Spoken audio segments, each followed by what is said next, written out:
No hagan lo mismo que hicieron los empresarios ayer en IDEA, que cuando empezó a hablar Alberto Fernández, a medida que iba pasando el discurso, se levantaron y más o menos un 30% de los asistentes del salón, en el Salón de Convenciones de Mar del Plata, donde se desarrolla esta deliberación de empresarios, dejaron el salón. Quédense y escúchenlo entero. Alberto Fernández. Entrenamientos éticos. No voy, ustedes pueden leerlos, no voy a detenerme en todos estos. Ahora, todo lo que ocurrió en nuestro gobierno no ha pasado. Y no ha pasado porque hemos sido muy estrictos.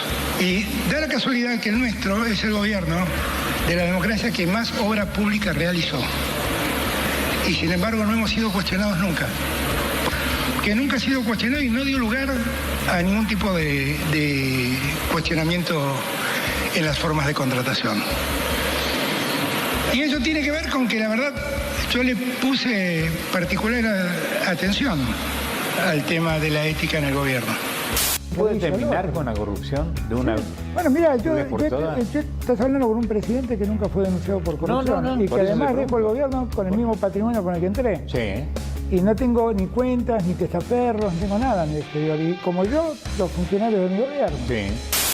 Del Estado de licitaciones, junto con el Banco Mundial, que dio la más absoluta transparencia. Y terminamos siendo el gobierno que más obras públicas llamó y licitó, más de 6.000. Terminamos más de 3.000 obras públicas. Y nunca nadie nos cuestionó nuestra ética, y nunca nadie cuestionó nuestra moralidad. Ayer estuve con la Cámara de la Construcción, están un poco preocupados por los pagos, pero no dicen que alguien les está robando. Tengo una pregunta para Alberto Fernández. Es una pregunta que también le hice a un ex jefe de gabinete acá como usted. A la luz de los procesamientos, a la luz de las denuncias, parecería ser que durante el kirchnerismo, más que un gobierno, hubo una asociación ilícita. ¿Usted no vio nada o fue cómplice de eso? Voy a ser breve, Bert. Cuando tuve diferencias renuncié y me fui a mi casa. Desde que me fui, nunca un juez me citó para que dé explicaciones. Pero perdón, doctor, yo estoy viendo acá la causa. En la causa también se hace referencia a la publicación del colega Ricardo Roa de Clarín, que dice que aparece como beneficiario o intermediario una persona llamada Juan Manganaro, quien surge No como... tengo idea quién es. Dice que, No tengo idea quién es. dice que aparece como acreedor por una suma en dólares en la declaración jurada de usted. No. ¿Usted no lo conoce, Manganaro? No sé quién es Manganaro. No, lo que igual de ahí creo que están confundiendo. Yo cuando dejé la jefatura de gabinete, al poco tiempo tuve un problema financiero porque yo había cerrado mi estudio jurídico como lo cerré cuando fui presidente. No lo dejé funcionando para que nadie piense que ese era un lugar para hacer lobby en el gobierno. Sí. Lo cerré. Cuando volví me costó mucho rearmar mi cartera de clientes y en algún momento tuve un problema financiero que me ayudó Martínez Sosa. Pero eso ocurrió en el año 2009-2010, calculo, y hasta el día de hoy le debo el dinero a Martínez Sosa. Y está en todas las declaraciones que yo presenté en la FIP cuando no era funcionario, y está en todas las declaraciones que yo presenté siendo funcionario. O sea que usted dice que el único vínculo económico, patrimonial que usted tiene con Martínez Sosa es que usted es una deuda. Usted es deudor de Martínez Sosa y eso Exactamente, figura en su declaración jurada. Fue un préstamo personal que él me dio y que yo declaré ante la FIP. Pude no haberlo declarado, porque no era ni funcionario siquiera. Pero lo declaré. Claro. Usted menciona... Porque yo quiero ser sincero. Yo hago de la honestidad un culto. Y yo sé que soy un hombre público. Y estoy hablando porque tengo que explicarle a la gente. Yo no he robado nada, ni he participado en ningún negociado, ni he autorizado ningún negociado. Y esto no es un negociado. Eso, si Adelia tiene un problema conmigo personal, no hay problema. Salimos afuera, el problema lo arreglamos, es la mentira. No, nadie el nivel de agresión no meritaría que yo me levante y le dé un soplamoco. Pablo, porque me está agrediendo, me está acusando de chorro. Es una vergüenza. A mí no me vas a acusar de chorro. A mí no me vas a acusar de chorro vos. Vos sos un traidor. Vos sos un traidor que no te movilizaste en 20 años. Fondos transferidos a la provincia de Chubut en términos de coparticipación en el mes de febrero fueron 21.971 millones de pesos que recibió la provincia de Chubut durante febrero. Durante este mismo lapso, la provincia de Chubut realizó 25 festivales, cuando hablamos de recortar gastos superfluos para una Argentina empobrecida. Dentro de estos festivales que organizó, que colaboró, que aportó la provincia de Chubut durante el mes de febrero, que repito, durante el mes que recibió prácticamente 22.000 millones de pesos de coparticipación, organizó la Fiesta Nacional del Tren a Vapor, la Fiesta Regional de la Tortilla al Rescoldo, ¡afuera! La Fiesta de la Doma y el Folclore, la Fiesta Regional de la Flecha, ¡afuera! la Fiesta Provincial del Caballo, entre otras fiestas locales populares. C'est la première fois que le président de la République se déplace en Polynésie française. Emmanuel Macron est arrivé ce dimanche matin pour une... Voy a subastar todo para pagar mi casa. ¿Vos venderías lo más importante que él ganó como jugador de fútbol para saldar la deuda que tiene con vos?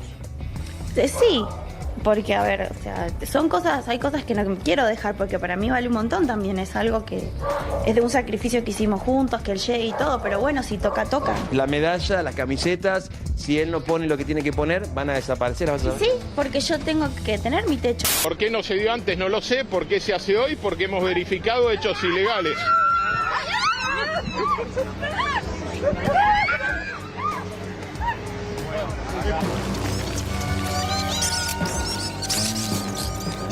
¡Es pura! Corred, ratas, corred. La ciudad es vuestra.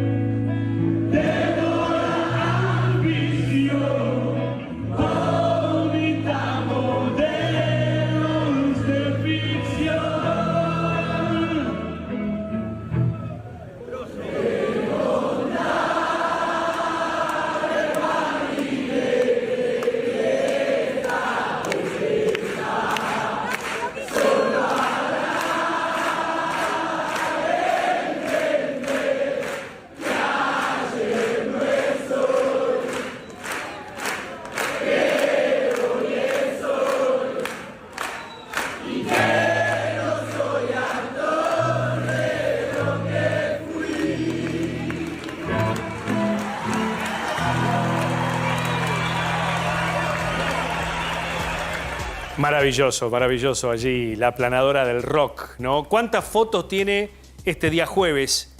Este día que vamos a analizar de lleno aquí en Equipo de Noticias. El primer caso de corrupción AF, ¿no? No. Es el primer caso de corrupción AF el que está escandalizando a todo el país. Una maniobra con Nación Seguros, una empresa del Estado, dependiente del Banco Nación, donde todos los organismos oficiales contrataban seguros. Pero el tema es cuando aparecieron los brokers. Ahora Gonzalo Prado y Martín Angulo nos van a explicar la maniobra. Pero el brokers se quedaba con una comisión, pero esa comisión la podía compartir. Así que en instantes vamos a estar hablando porque nos gustaría saber si el expresidente Alberto Fernández sabía de esta maniobra, si estaba enterado. Porque este hombre, Martínez Sosa, que ustedes escuchaban recién allí en la nota que ahora vamos a repetir que le dio a nuestro compañero Facundo Pastor en la red, Martínez Sosa era el esposo de la secretaria. Sí. La secretaria de Alberto Fernández, es decir, el María brokers. Cantero. El brokers, que había hecho de intermediario entre la oferta de seguros y los organismos públicos, era el esposo de la secretaria de Alberto Fernández. Y dicho sea de paso, este hombre había ido, ¿saben dónde? A Olivos. A Olivos. Pero vamos a escuchar, vamos a darle el derecho a réplica a Alberto Fernández, de entrada, para después contar con documentos y con todo lo que hay en el expediente, esta primera imputación gravísima que tiene Alberto Fernández. ¿Vamos a escucharlo? ¿Lo escuchamos con Pastor o es un poco de historia? Un poco de historia. ¿Qué ponderación hacía Alberto Fernández sobre la corrupción? ¿Cómo quería siempre diferenciarse de lo más rancio del kirchnerismo? Escuchen. ¿Puede terminar con la corrupción de una Sí. Bueno, mira, yo todas? estás hablando con un presidente que nunca fue denunciado por corrupción y que además dejó el gobierno con el mismo patrimonio con el que entré. Sí. Y no tengo ni cuentas, ni testaferros, no tengo nada en el exterior. Y como yo, los funcionarios de mi gobierno. Bueno, ahí está. Ahí está. Cada vez que le preguntaban por la corrupción a Alberto Fernández, él se diferenciaba. Era la manera, de alguna manera, de diferenciarse de Cristina, valga la redundancia. Vamos al debate. Vamos a un momento en que Spert lo pone entre las cuerdas, también por las causas de corrupción del kirchnerismo. Escuchen. Y tengo una pregunta para Alberto Fernández. Es una pregunta que también le hice a un ex jefe de gabinete acá como usted. A la luz de los procesamientos, a la luz de las denuncias, parecería ser que durante el kirchnerismo, más que un gobierno, hubo una asociación ilícita. ¿Usted no vio nada o fue cómplice de eso? Voy a ser breve, Spert. Cuando tuve diferencias renuncié y me fui a mi casa. Desde que me fui, nunca un juez me citó para que dé explicaciones. No es la suerte del presidente, que el día que deje el gobierno lo esperan más de 100 causas donde está siendo investigado. No es ese mi problema. No tengo nada que ver con la corrupción. No me corra por ese lado. Puedo darle clases de decencia. Es de muy mal gusto citar a una persona que ya no está en este mundo y no se puede defender. Pero claro, teniendo que tapar 51 contratos por 2.000 millones de dólares para Baez con una empresa inexistente, o los departamentos de Muñoz, o las valijas de Antonini Wilson, o los bolsos de López, o la efedrina. Como decía Spert, es difícil creer, ¿no?, que usted no vio nada. Nos vio la baña del otro lado de la calle y usted en la oficina al lado dice que hubo un descuido ético de Néstor y Cristina, pero usted no vio nada. La verdad que es imposible de creer. Así se manejó Alberto Fernández desde ese momento donde era rubio y de ojos celestes para el peronismo, donde el 75% de la gente quería sacar al gobierno de Juntos por el Cambio y volver a una opción peronista o kirchnerista en esa fórmula que pergenió Cristina Fernández llevándolo a Alberto. Así pensaba. Claro, todos nos preguntábamos en ese momento, este hombre de bigotones gruesos no vio nada. No vio nada. Cuando era jefe de gabinete, cuando Debido hacía de las suyas, cuando José López manejaba las cajas del Ministerio de Planificación, cuando Lázaro Báez entraba hasta por la claraboya de la Casa Rosada y era bienvenido en todos los ambientes como el padre de la obra pública. Hoy Lázaro Báez está preso.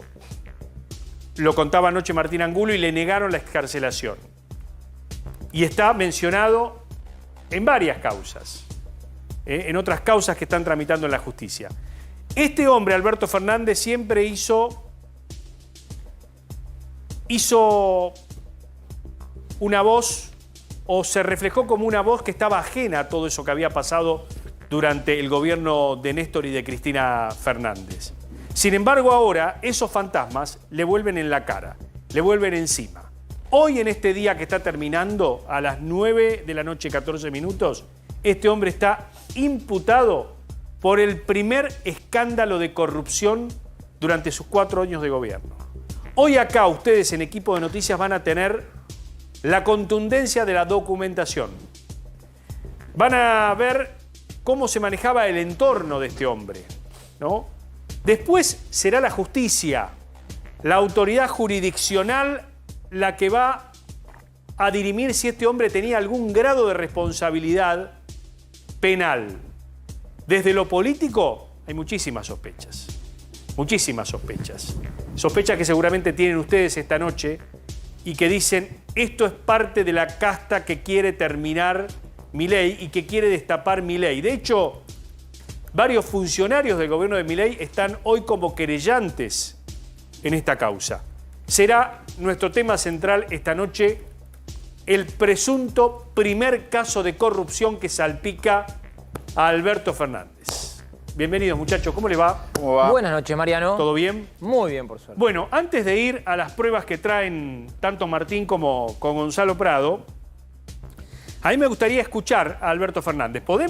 ¿Le podemos pedir a la producción porque Alberto le dio una nota a Facundo Pastor. Hoy, en Pastor 910, el programa que Facu tiene en Radio La Red, radio de este grupo, y en ese momento fue transmitido simultáneamente por A24. Bueno, un fragmento de lo que explicaba Alberto Fernández hoy en su primera aparición pública desde que dejó la presidencia. Yo quiero ser sincero, yo hago de la honestidad un culto. Y yo sé que soy un hombre público. Y estoy hablando porque tengo que explicarle a la gente. Yo no he robado nada, ni he participado en ningún negociado, ni he autorizado ningún negociado. Y esto no es un negociado. Y están afectando a mucha gente de bien. Simplemente porque alguien dijo que eso era una caja. Y la verdad, el error de Osvaldo es que Osvaldo Giordano no tuvo en cuenta que cuando se autoaseguró el ANSES perdió miles de millones de pesos y que la auditoría del ANSES le dijo no puede autoasegurarse y que por eso el ANSES volvió a asegurarse. Bueno, ahí estaba ustedes escuchando a Alberto Fernández. Vení, vamos a pararnos, Gonzalo, vení. Sí. Vamos a pararnos acá. Sí, bueno, está bien, con nuestras limitaciones técnicas nos vamos a parar acá. Ahí está. Vamos a empezar a contarte, a explicar esto como un cuento. A ver. Primero, es verdad lo que dijo el presidente Alberto Fernández en su declaración jurada que presentó todos los años desde que estuvo en el cargo. Sí. Bueno, arrancamos por acá donde menciona a Martínez Sosa como un acreedor suyo. Ahí se lo decía Facundo Pastor. Por 102.000 pesos. Bien. O sea que, si es como cuenta el jefe de Estado, el ex jefe de Estado, perdón, no tendría que haber, digamos, tuvo más de, hagamos el cálculo, 15 años sin saldar esa deuda. Llamativo. Pero bueno, ¿qué es lo que yo tomo de acá? La primera frase.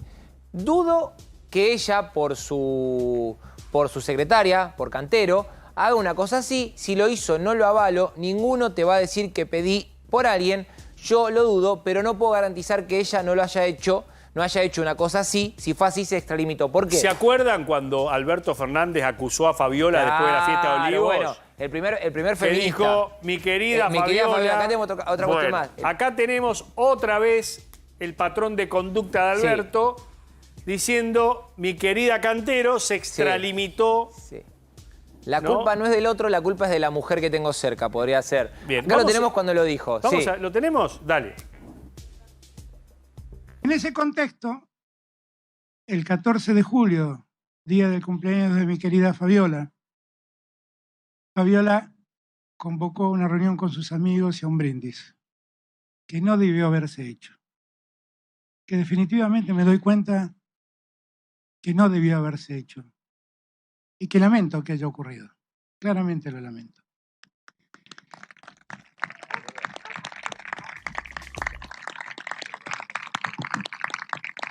Y que mirado en retrospectiva, debía haber tenido más cuidados, que evidentemente no los tuve.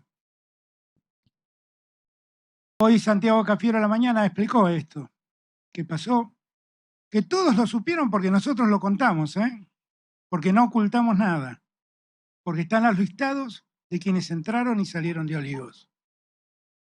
Pero que lastima a mucha gente que entró por distintos motivos y que de repente se ve en los diarios.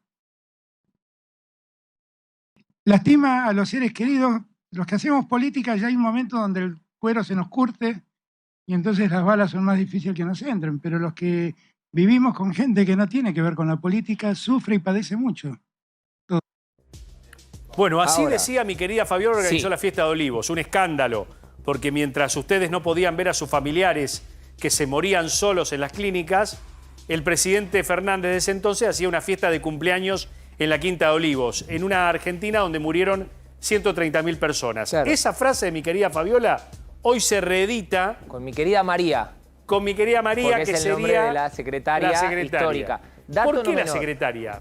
Porque cuando empezó a trascender esta información de Nación Seguros, por una auditoría que hizo el ex titular del ANSES, Osvaldo Giordano, el cordobés, que viene del schiarettismo, empezó en los distintos digamos, en los despachos de los exfuncionarios, en las adyacencias del núcleo del albertismo, por así decirlo, del gobierno del Frente de Todos, empezó a surgir esta versión de que el presidente, en ese entonces Alberto Fernández, pedía que contraten a Martínez Sosa como broker y que todas las dependencias del Estado gestionen un seguro con él. Y vamos acá a hay un aclarar dato. algo. Vamos a aclarar algo. Un broker es un intermediario. Claro, exactamente. Es alguien que tiene varias compañías de seguro Exactamente. y te ofrece la que más conviene. ¿Cuál le convenía o cuál direccionaba a Martínez Sosa para estos organismos? Justamente él trabajaba con Nación Seguros, pero era el intermediario. Martínez, porque acá tenemos el primer documento, si podemos ver, el de la Superintendencia de Seguros de la Nación, que lo habíamos pasado. Esto está todo en la causa, Mariano, para que tenga toda información oficial. Si podemos pasar al documento.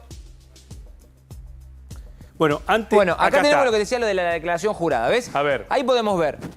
Si vos ves, esto es la declaración jurada que tiene que presentar todo el funcionario público, esta de Alberto Fernández. Y acá ves, Martínez Sosa Héctor, la calidad de deudor, digamos que el presidente le debe plata. Es acreedor. Es acreedor, 102.000 pesos que el presidente dice que va desde el año 2009, fecha en la que él deja el gobierno. Aunque en realidad él en otras ocasiones declaró que por intermediación de Néstor Kirchner consiguió un trabajo como asesor jurídico en YPF. Claro. Ahí habrá que ver cuando le toque declarar, porque lo que le dijo a Pastor era que no tenía plata. La versión que él ha dicho en innumerables veces es que se fue a trabajar YPF porque no tenía un resguardo económico. Volvamos al cuentito. Sí. Volvamos al cuentito de esta historia. Sí. Vos recién hablabas de un paper de la Superintendencia. Acá lo tenés. De Seguros de la Nación. Pero déjame decirle algo a la gente. Alberto Fernández manejó la Superintendencia de Seguros muchos años antes. ¿Y te acordás qué pasó con el periodista que recordó eso, Julio Nudler, en Página 12? ¿Qué le pasó? Primero lo censuraron. Cuando Alberto Fernández era jefe de gabinete, le arruinaron la vida prácticamente, y a los 2 años después de esa censura, porque él recordaba esa gestión que vos decís en una columna que se llama, creo, de títeres y titiriteros en Página 12, falleció como consecuencia de un cáncer. Así que cuando decía lo de la honorabilidad y demás, lo que primero se me venía a la mente era Julio Nudler. Bueno, la Superintendencia de Seguros, digo, es un ámbito que Alberto Fernández maneja muy bien. Y conoce muy bien. Conoce muy bien toda la ingeniería de seguros. Sí. Y acá tenés el documento del año 2022, porque recordemos que la decisión de que Nación Seguros empiece a asegurar todas las dependencias del Estado se tomó en 2021. En vez de poder buscar el mejor precio que quisiera el Estado, tenía que ir a Nación Seguros. Que eso tiene una explicación. Si el Estado tiene una aseguradora, es lógico que sea la que asegure los bienes y demás cuestiones. Y en este papel que vemos, de fecha del 2 de marzo de 2022, se dice que Martínez Sosa estaba habilitado para oficiar como broker intermediario entre las dependencias estatales y Nación Seguros. Bueno, vamos a detenernos acá. Martínez Sosa, volvemos a contarte, era acreedor de Alberto Fernández. Le debía un dinero desde el año 2009. Sí.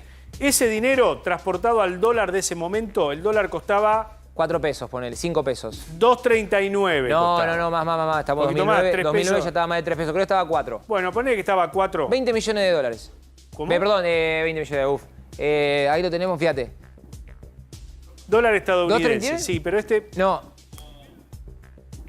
A ver. Mira.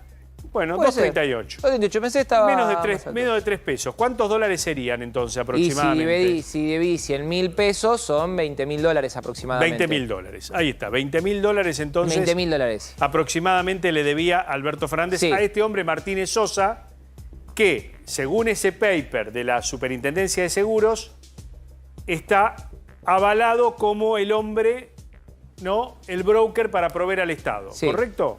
Sí. ¿Hasta ahí estamos? Ahí estamos bien. Ahora, ¿cuál es la cuestión de fondo? Y empezó a haber, después del 3 de marzo de 2022, un montón de contratos, empezaron a celebrar contratos entre Martínez Sosa y ministerios. Si podemos pasar al siguiente papel, lo podemos ver. Acá ve justamente cómo la Secretaría de Agricultura de la Nación le agradece por los servicios de intermediación a Martínez Sosa para tener justamente el acuerdo comercial que estábamos diciendo. Yo te conté recién en la apertura que un broker se queda aproximadamente con un 15 o un 30, ¿no? Sí. Un 15 o un 30 de la póliza. Hagan la suma ¿no? De la cantidad de pólizas que puede llegar a tener un Estado. Estuvo con Gendarmería, con la ANSES, con el Ministerio de Desarrollo Social, con el Ministerio de Seguridad. ANSES. O sea, imagínate los créditos, los seguros de vida También, de los jubilados que también. se mueren sin poder pagar el crédito ANSES. Martín. Te lo pongo en cifras. Te leo textual del dictamen del fiscal federal Ramiro González, que todo esto surge porque hoy Alberto Fernández quedó imputado por la justicia. El fiscal dice en su dictamen, las ganancias por comisiones se habrían estimado en los 300 millones de pesos mensuales y 21.000 millones de pesos anuales, para ponerle un monto económico a lo que están hablando. Eso es digamos, está aprobado, están las transferencias, porque acá no se está hablando de plata en negro, no se está hablando de dinero que salió de forma ilegal del sistema, se entró y se blanco. Esto son comisiones, tienen que declarar. ¿Y cuál es algo troncal? Que es por lo que Alberto Fernández no puede desconocer a esta persona y no puede negar que tiene una relación de larga data. El 8 de enero de 2020, Martínez Sosa, según consta en los registros de ingresos de la Casa Militar... Ahora vamos a ir ahí. En la quinta... Ahora vamos a ir ahí. Yo quiero saber si la justicia está en condiciones de probar si este hombre Martínez Sosa compartía las comisiones. Porque esa es la gran pregunta. Más allá del direccionamiento hacia alguien que es del entorno del expresidente Alberto Fernández, porque era el marido de su secretaria, y ahora vos vas a abonar esto porque había muchísima cercanía con el documento que traes y que tenés en la mano. La pregunta es, ¿alguien más que Martínez Sosa se quedaba con esa comisión que el broker de seguro cobraba? Eso es lo que tiene que investigar Ramiro. No es fácil de determinar eso. No es fácil de determinar. No es fácil de determinar. Sí es fácil de determinar. Sí es fácil de determinar lo que tiene Gonzalo Prado en la mano, y es que este hombre frecuentaba Olivos. Yo te digo textual, horario de ingreso y horario de salida, esto consta en las planillas que son de público conocimiento, de ingreso y salida de Olivos, que tiene que ver con la Casa Militar. Recordemos, por la calle Villate, ¿viste? Donde ves siempre el portón verde. Sí, ahí entra está la sala y salida. de periodista, claro. Exactamente. Bueno, Martínez Sosa ingresó el 8 de enero de 2020 a las 21:36. Antes de la pandemia fue. Antes de la pandemia. Cuando no había ningún problema que ingresara y más. Se retiró a la madrugada del día siguiente, o sea, del 9. Se quedó a cenar. 1:20 Se quedó a tomar algo, se quedó de copa, es decir, picó, entrada, exactamente. Plato caliente, postre y after. Y es la segunda vez que a Alberto Fernández se lo vincula a negocios de personas cerca de su entorno. ¿Por qué les digo? ¿Se acuerdan del asistente de Fabiola? Sí. Que estaba en pareja con el chino, con el chino, japonés, terminó, sí. Creo que era taiwanés, que terminó siendo proveedor del Estado y se puso en duda si ese contrato había sido o no gestionado por sus múltiples visitas a la Quinta de Olivos. Sí. Estamos en una situación igual. Vamos a reiterar la fecha en que está registrado. 8 de enero. 8 de enero del 2020. Vamos a ver qué día de la semana era, ¿no? Si ameritaba un aperitivo, una trasnoche, ¿no? Independientemente, la cuestión es que estuvo más de 4 horas. Perdón, ¿ustedes creen que era un sábado? Yo no tengo la fecha, no tengo el día. A esta cámara, ahí está. ¿Ustedes creen que era un viernes? Allá. ¿Ustedes creen que era un domingo? Era un lunes. No tengo ni idea, estoy adivinando, porque no me fijé en el calendario. Mira, vamos a ver qué fecha era ese 8 de enero del 2020, cuando Martínez Sosa fue a Olivos. Ahí lo tenés. Un miércoles. Un miércoles. Es decir, es para cortar la semana, Prado. No seamos mal pensados. Es el famoso... Estamos cortando la semana. Por ahí era un after office. Un after office. ¿Pero a qué hora terminó el after office? Martín tiene experiencia en los after office. ¿Cómo es? 2 de la mañana, 3. ¿A qué hora termina un after office? Bueno, depende quién. Depende de cómo Bueno, no hay horario. Bueno, no, claro. Siempre es de 6 a 9. ¿A qué hora dice la Casa Militar que se fue de Olivos? 2 menos 20 de la madrugada. Es largo. Una picada larga. Estuvo largo. La sobremesa se extendió. Una sobremesa larga. ¿Es el único ingreso que registra este hombre en 4 años? Es el único ingreso que registra a la Quinta de Olivos en 4 años. ¿Uno solo? Uno solo. Mirá vos. ¿En pandemia no? ¿Nunca? ¿Seguro? ¿Y nunca se vieron más con...? Eso ya no sé. No sabemos. Habría que ver si no ingresó a la Casa Rosada. Bueno, la verdad que interesante esto. Te digo que es un trabajo complicado el que tiene el fiscal. A ver, lo que hizo hoy el fiscal fue imputar a Alberto Fernández. Sí. Imputar a Martínez Sosa. Sí. Y también a quien era titular de Nación Seguros, Alberto Pagliano. Ajá. Y le pidió al juez de la causa, Julián Ercolini, una serie de medidas de prueba para comenzar la investigación. Esto es el inicio de la investigación. Todas esas medidas de prueba tienen que ver con documentación de Nación Seguro, Jefatura de Gabinete, Secretaría Legal y Técnica, el marco jurídico, los contratos, etcétera, etcétera. Por ahora, papeleo. Ajá. Hay que ver cómo avanza, hay que ver qué se puede determinar, hay que ver si en un futuro puede haber más imputados. Hoy Facundo Pastor le preguntó a Alberto Fernández si tenía previsto presentarse voluntariamente en los tribunales de Comodoro Pi.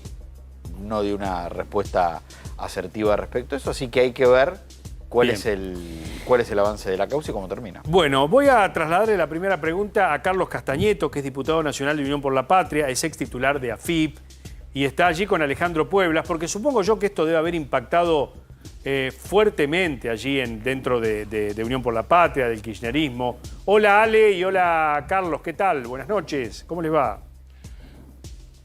María, ¿cómo te va? Nos juntamos los platenses. Vinimos acá y claro. dijimos, son mayoría. Aparte, perdón, con Castañeto. ex arquero del mejor club que tiene la ciudad.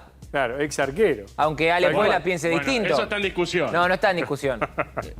Bueno, ese es el problema de esta nota. La verdad que estuve a punto de no hacer este vivo porque justo le pregunto qué cuadros son, me dice soy estudiante. Uy, bueno, entonces no va a ser una nota muy tibia. Claro, son moda. No, tenía el dedo gordo de afuera, pero bueno, seguimos, hoy perdimos, así que bueno, viste, Gimnasia es así. Bueno, Carlos, lo llevo a esta primera pregunta, ¿no? ¿Ha impactado fuertemente esto en Unión por la Patria, esta primera denuncia o esta primera investigación sobre Alberto Fernández? No, realmente no conocemos el tenor de la investigación. Por supuesto, siempre que hay una denuncia, se presentan las partes para declarar automáticamente. Hay que ver en qué consiste. Yo lo que sé que hay un informe de la sindicatura, pero no tengo claro bien cuál fue la situación. Así que creo que si hay una denuncia, tanto el expresidente como las partes imputadas tendrán que presentar las pruebas al respecto. Pero siempre que se inician sesiones o que hay un cambio de gobierno, ustedes saben bien que se empiezan con las denuncias penales para justificar en parte las medidas que tienen que tomar. Claro. Y a propósito de esto, ¿no? ¿Cuál es la expectativa que usted tiene sobre el discurso de mañana por la noche? ¿Piensa que tenemos un país hasta el viernes y un país desde el viernes?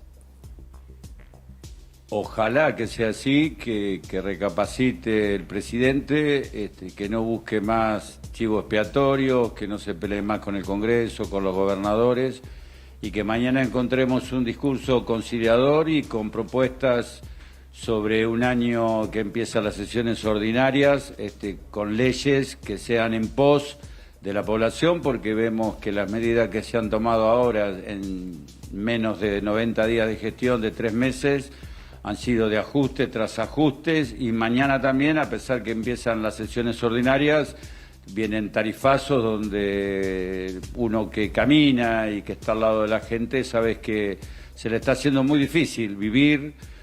No solo por esto, sino también porque sigue vigente el decreto 70, por el cual deja sin efecto hoy los nuevos convenios de alquileres, mañana la posibilidad de elegir las prepagas o salir de una obra social y pasar a otra, donde está bajando la recaudación en aportes y contribuciones, porque vos sabés que la distribución de los aportes y contribuciones van a la Superintendencia de Salud, que se reparte en función de la cantidad de afiliados que tiene cada obra social, y después hay un fondo de redistribución. Pero bueno, al aumentar todo y no aumentar los salarios, se baja ese fondo, no se puede dar las prestaciones por las obras sociales, por ende han venido acá al Congreso las distintas obras sociales. los medicamentos suben y también el cambio del impuesto país determina un desfinanciamiento a lo que es el ANSES y el PAMI. La verdad es que hay mucha preocupación. Y los comentarios también que aquellos que adquirieron el aporte y se jubilaron con un derecho a través de una ley, le quieren pasar un plan social. La Argentina tiene toda la potencia para ser grande. No podemos vender los recursos naturales, tenemos que seguir defendiendo los derechos que tanto nos costó sostener durante la democracia, manteniendo la independencia de poderes, respetando el poder legislativo y dialogando. Ojalá que mañana el presidente venga con un discurso dialoguista. Carlos, ¿qué le parece que votó la gente? ¿Por qué votó así la gente el año pasado y por qué el peronismo hoy no está en el gobierno? Primero porque veníamos de 4 años de gestión de un gobierno de Macri que fue muy duro para la gente, realmente también no a este ritmo. Yo creo que hoy el presidente le han impuesto el libro de Macri, El Segundo Tiempo, porque mismo Macri ha dicho que el primer gobierno de él fue muy gradualista, hoy está siendo muy fuerte en los anuncios que está haciendo el gobierno. Esto creo que es parte de Sturzenegger, de Caputo, de Bullrich, que le han hecho una encerrona al presidente, porque lo ha dicho el propio Macri en su momento, que era un sector de la política que había llegado a un balotaje que era muy, no me acuerdo la palabra, si era impenetrable, si era pero eso fue, se le podía, veníamos del gobierno de Alberto, como no quien de dice, rodear la manzana. Pero no veníamos del gobierno de Alberto. Eso fue, el gobierno de Macri. Hubo una decantación en el gobierno de Macri cuando nos dijeron que pagándole a Paul Singer y al juez Griesa íbamos a entrar al mundo y nos quedamos con una deuda externa grande. Luego la gente nos votó a nosotros con una expectativa, una esperanza. Creo que con la pandemia, la sequía y también algunas decisiones no pudimos cumplir con el objetivo del peronismo y de que esto que hablamos que los salarios están bajos, también en la última etapa de nuestro gobierno no pudimos darle a la gente una recomposición salarial, sacando el último año que se sacaron muchos beneficios como el compre sin IVA, los bonos, también con monotributistas, darle subsidios a las pequeñas y medianas empresas, regular las importaciones para mantener el compra argentino, la industria nacional.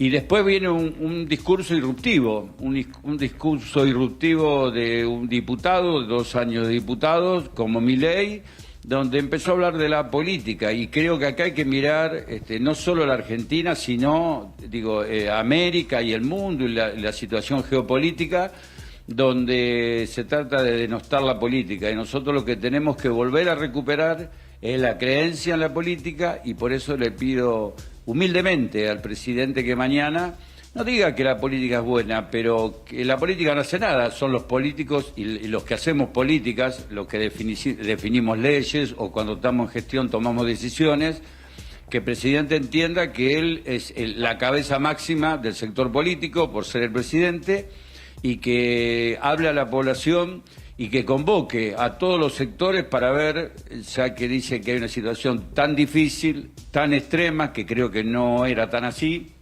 Me parece que había soluciones intermedias, como si se hubiese aprobado el presupuesto con la separata, que era una recaudación del 4.72 del PBI, y también lo que pide la OCDE a nivel internacional que se está poniendo, que es poner un 15% sobre el saldo contable de las multinacionales.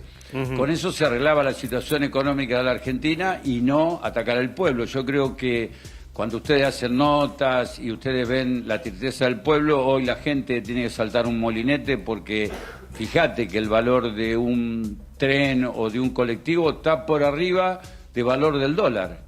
Hoy el dólar está a 800 pesos o un poquito más y un transporte está siendo más de 1.000 pesos. Entonces lo que le preocupa a la gente es el futuro. Sin lugar a dudas hay una heterogeneidad social y hay un nivel de gran cantidad de gente que está padeciendo este plan que ha iniciado Milei el 10 de diciembre. Pero también hay una realidad. El 57% de la gente que lo votó es gente que atraviesa todas las clases sociales, Carlos. Eso, a ver, yo quiero plantear esto despojando. Yo sé cómo usted piensa, yo sé que usted ha sido funcionario durante muchos años. Perdóname que te corte. Yo quiero ser objetivo en esto. Yo entiendo, digo. Sí. Digo, ¿qué lectura hace de esa transversalidad del voto?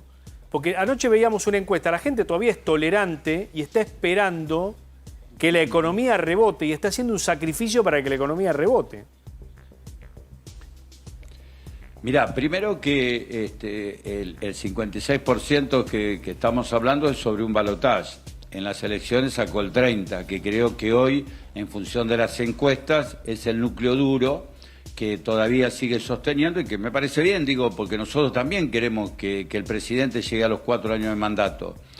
Ahora bien, vuelvo a insistirte de lo que te dije anteriormente. Yo creo que la gente, el pueblo en general, porque se ganó en el balotaje en casi todas las provincias y como decís bien vos, perdona que te tutee, pero como decís bien vos, lo votó todos los sectores, por hablar de todas las distintas, digo, de los sectores más vulnerables, de la clase media alta y de los que tienen más riqueza, lo han votado, esperando una política nueva, una política irruptiva, una política donde, vuelvo a insistir, la gente descreyó en los sistemas políticos tradicionales, venía una nueva persona que teóricamente nunca había hecho política, venía de otro sector y esa fue la expectativa, una expectativa que creo que lamentablemente en poco más de, te vuelvo a insistir, en menos de 90 días ha perdido ya una credibilidad importante. Por eso nosotros como Unión por la Patria y todos los sectores que formamos la oposición queremos conversar, queremos dialogar, pero también queremos instalar leyes y trabajar en pos de que la gente vuelva a creer que el único sistema que existe realmente de derecho, que vos te puedas expresar, que puedas criticar, que todo lo que quieras es la democracia y no imponer medidas que no puedas en contra de la Constitución, de nuestros derechos, o volver a tratar a la Argentina como una colonia, porque yo recuerdo, los viajes que ha hecho el presidente, hablando de geopolítica de nuevo, el hecho de poner la embajada argentina en Israel, en Jerusalén, nos genera un problema político internacional. El otro día estuvo con Biden, con el segundo de Biden, y después fue con Trump. Me parece que el presidente y los asesores que tienen más cercanos, como lo dice el presidente, tienen que asesorarlo, que hoy es el mandatario de la Argentina, y hay que tener un equilibrio, porque el mundo está en una situación difícil, no solo la Argentina, y el miedo que uno tiene dentro de la ley ómnibus, que volvió a comisión, y el decreto, el DNU 70, que quita muchos derechos, como te mencionaba anteriormente, hace que nosotros perdamos o que hoy se estén vendiendo parte de nuestros recursos naturales, porque si vos ves que Asindar cierra un mes, si vos ves que algunos pozos petroleros ya lo están explotando, algunas empresas internacionales, y YPF está perdiendo el espacio que realmente corresponde a nuestros recursos naturales, yo creo que es de ahí y de la industria nacional donde nosotros tenemos que tener los recursos y una mayor distribución del ingreso para que haya mayor consumo. Vos fijate que ha caído la producción de indumentarias, pero a ver, pero de autos, a mí me parece, Carlos, te puedo decir un montón de cosas, ¿no? Es que lo vivimos todos. Yo estoy de acuerdo en que usted exponga esto, pero esto es otro plan de gobierno. Es decir, lo que estamos viendo es otra cosa. Es decir, la virtuosidad, virtuosidad del consumo que usted está diciendo, o la apuesta a ese plan de gobierno, hoy es otra cosa. Y es nuevo para mucha gente que a lo mejor está esperando, ver un resultado después de semejante ajuste. Espéreme que Gonzalo Prado le quiere hacer una pregunta. Gonzalo. Diputado, recién estaba enumerando las causas, o mejor dicho, las cuestiones que usted considera negativas de la administración de Javier Milei. Pero, ¿por qué entonces cree que ganó las elecciones? Porque todo lo que dijo, todo lo que está haciendo básicamente, salvo si uno quiere la cuestión de ajustarle a la sociedad en vez de la casta, es algo que prometió en campaña. Sí, cuando vos ves que también la gente contesta, yo creo que el odio venció al amor. en estas elecciones. El hecho de que el hastío hacia a la parte política y al sector político y diciendo que esta política no iba más, que venía algo nuevo, algo, te vuelvo a insistir, irruptivo, algo que iba a cambiar la política de toda la sociedad en su conjunto, decir que basta con los sindicatos, que basta con el Congreso, que basta con un montón de cosas. Explotar todo. Hacer explotar todo y empezar un país de nuevo.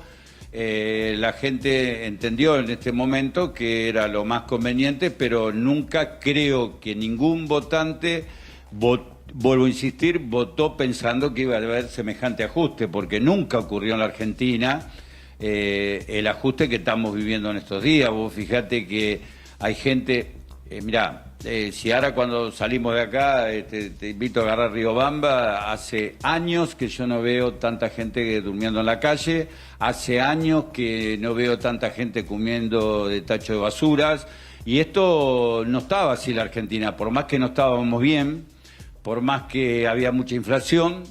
Lo que yo creo que el voto mayoritario que tuvo el actual presidente fue en función de pensar que no iba a haber más inflación, que iba a venir, vuelvo a insistir, una política nueva, y cuando él se rodea de las personas que te nombré, y cuando el sector del PRO, que salió tercero en la elección, forma parte del gobierno, aunque sea directa o indirectamente, porque hay cosas que vos decís a veces que están peleados y después comen juntos. Entonces, creo que hoy la gente está viendo otra cosa. A ver, realmente, para ser sincero, la gente vota mucho con el bolsillo. Y nosotros en el último tiempo le pudimos dar algo, pero el bolsillo no estaba gordo, estaba flaco.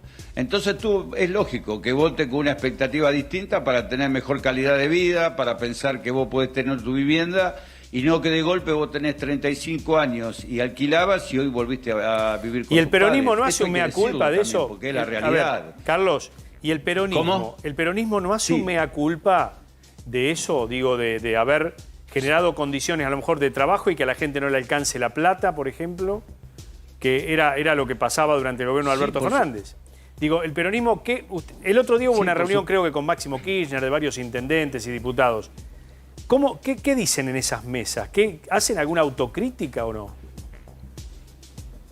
Bueno, yo digo, desde hace años soy presidente de Colina, un partido también a nivel nacional que tiene representatividad en 20 provincias. No participo en las reuniones del peronismo, pero sí participo en un montón de reuniones. Y te vuelvo a insistir, sí que hacemos autocríticas. Por supuesto, si se perdió, siempre, yo vengo del deporte, cuando termina un partido y se pierde, hay que hacer autocrítica para mejorar y para volver a la escena bien parado y bien posicionado. Por supuesto que tenemos muchas críticas al gobierno anterior, que yo en el último año y medio fui parte como titular de la AFIP. Quizá nos faltó tomar decisiones más profundas, porque vos tenés distintos tipos de votantes, ¿no? Hay sectores que no quieren al peronismo, para encerrar el peronismo dentro de la gran unión que es el partido más importante de la República Argentina. Hay sectores que son antiperonistas, que nunca vas a captar tu voto, que son la gente que tiene mayores recursos, y después vos tenés que tratar de tomar medidas para una distribución del ingreso, para que la clase media esté mejor y que los más vulnerables puedan tener una expectativa de vida mejor. Digo, el hecho de que, a ver, cuando nosotros ganamos las elecciones, ¿qué era? Que un chico que había nacido en una villa no podía ir a una universidad. Por ejemplo, digo, en nuestra época, yo creo más allá de la pandemia y la sequía, creo que el acuerdo con el fondo nos condicionó mucho.